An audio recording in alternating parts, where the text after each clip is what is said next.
I think we're excited to play. I know I am.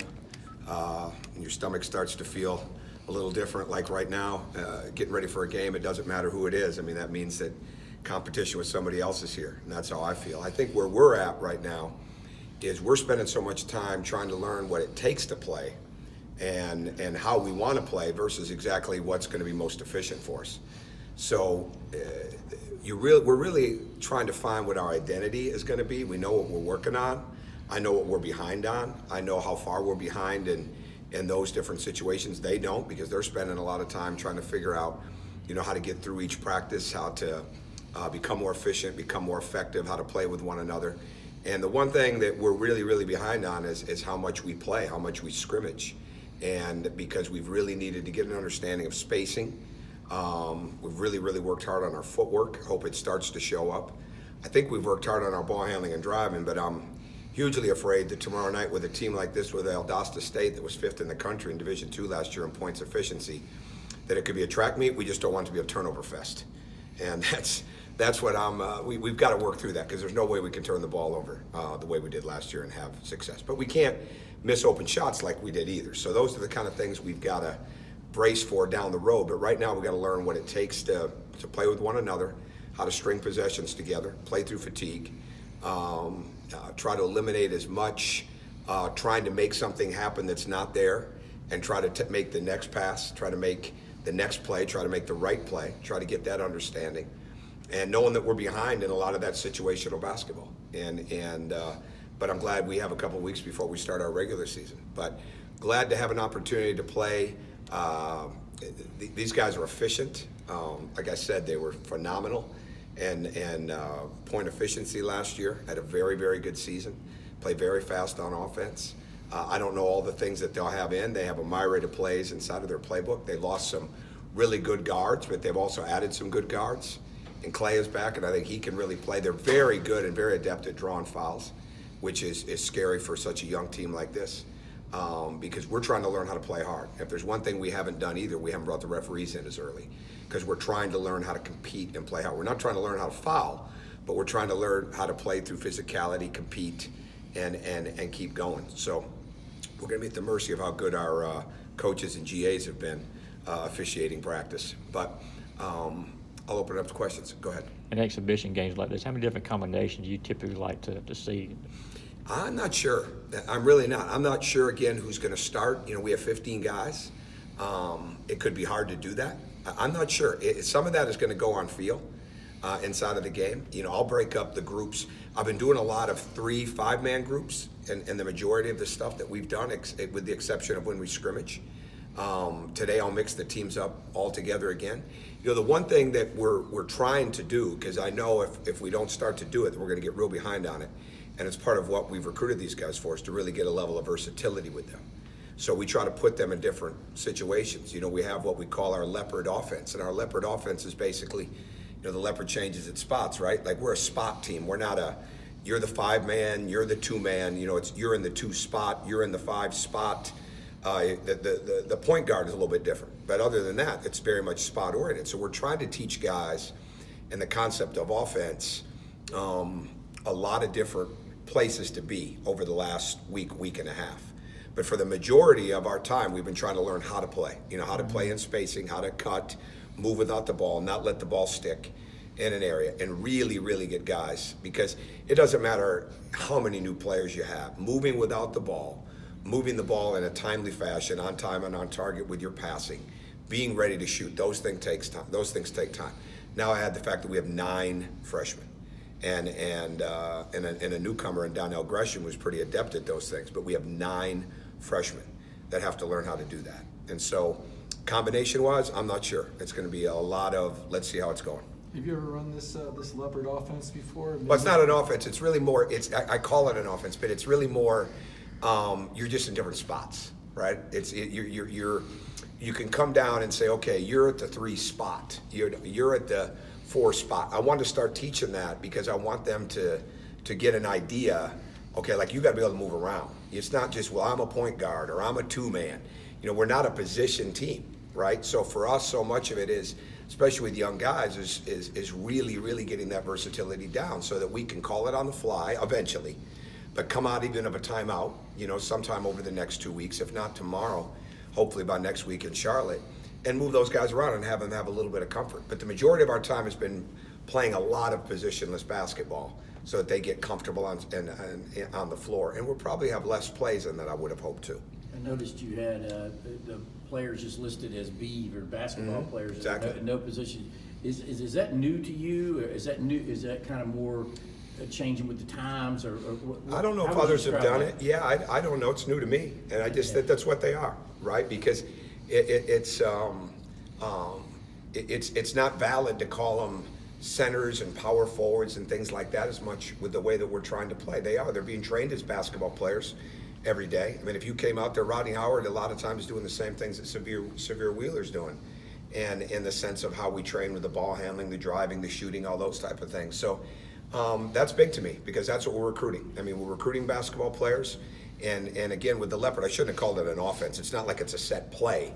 It's just you're moving guys around. You're taking your set plays and moving guys into different spots and really trying to do it at the drop of a hat. You're trying to do it on the fly. And when my teams have gotten good at that, we've been really, really be able to steal baskets. And I'm hoping that we're able to do that because I'm not sure how well we're going to shoot early on. I'm just not. But training guys to play the game, training guys to be well-versed in all aspects of the game. And then really, the next part of that B means defense too, right? So we should put B and then two-way, right? Because you've got to play both ends. And so we're having guys that are having to learn how important the value of that end is of the floor too. You mentioned all those newcomers. Kind of, what is it like? I thought you graduated. I did. Okay. You're not ready to be. Okay. What is it like on the one hand when you're trying to build a program and all these kind of things, but on the other hand, you've got 2/3 of your team is new to this program? I don't understand. So what's like when you're trying to build a program and all these kind of things Yeah. on the one hand, but you don't have a lot of guys returning. Oh yeah, it just is what it is. I think it is what it is. I misunderstood. I'm sorry. I think guys like Tyree really stood out with really trying. I think we need some other guys that need to step up their leadership. But again, a lot of what we're doing is different for them. So it's not. I have not put in many things that we did a year ago. Some are similar, but they're not the same thing. But we're trying to make changes. We recruited a versatile team. We recruited a lot of young guys. We had to because the fact we're losing so many guys.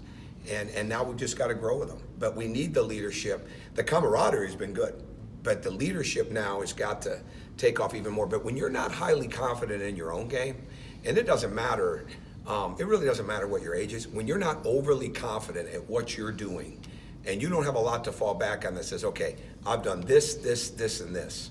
And it's hard. It's hard for leadership. So that's why it's got to be collective. That's why it's got to be by example.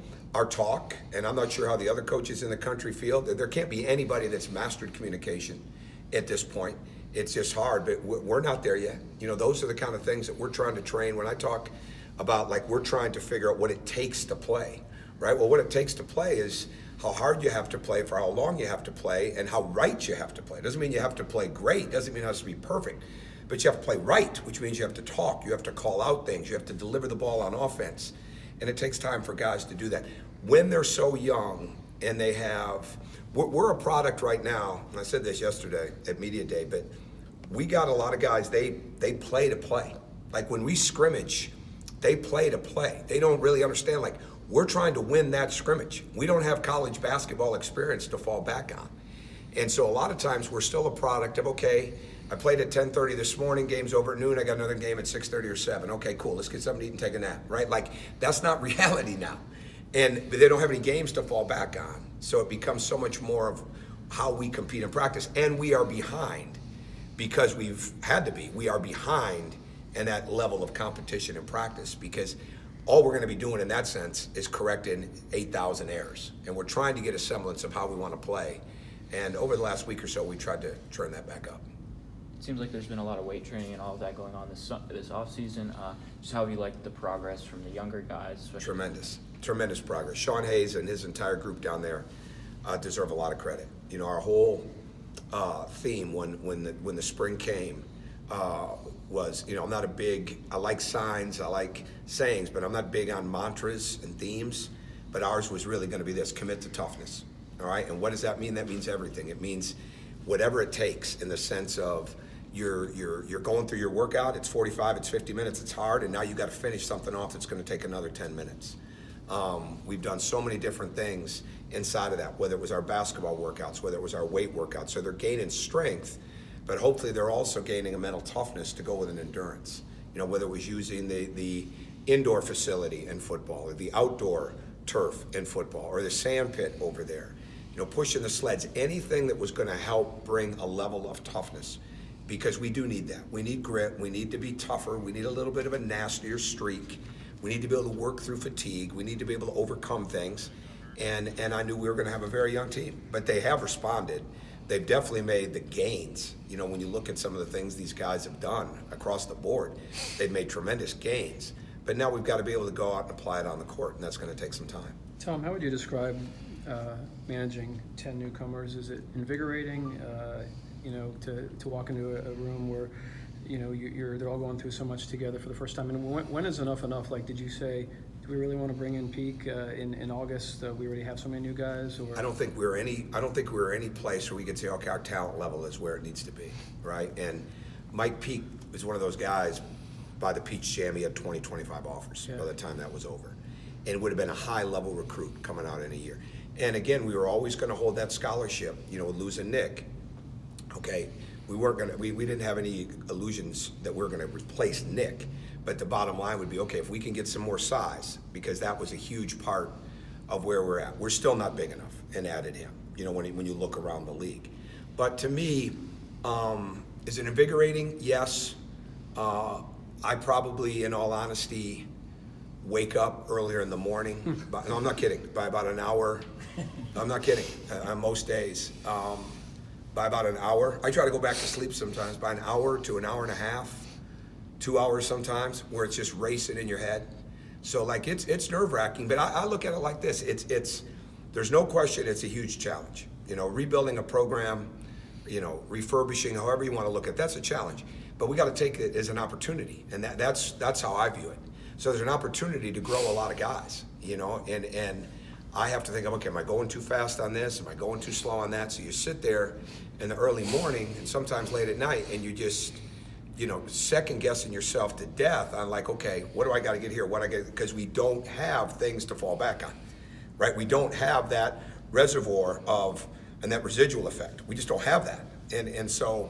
Someday we will, but right now we don't have that. So we've got to work through that part of it, and I look at it as a great opportunity, and I'm enjoying it. And I think they are too.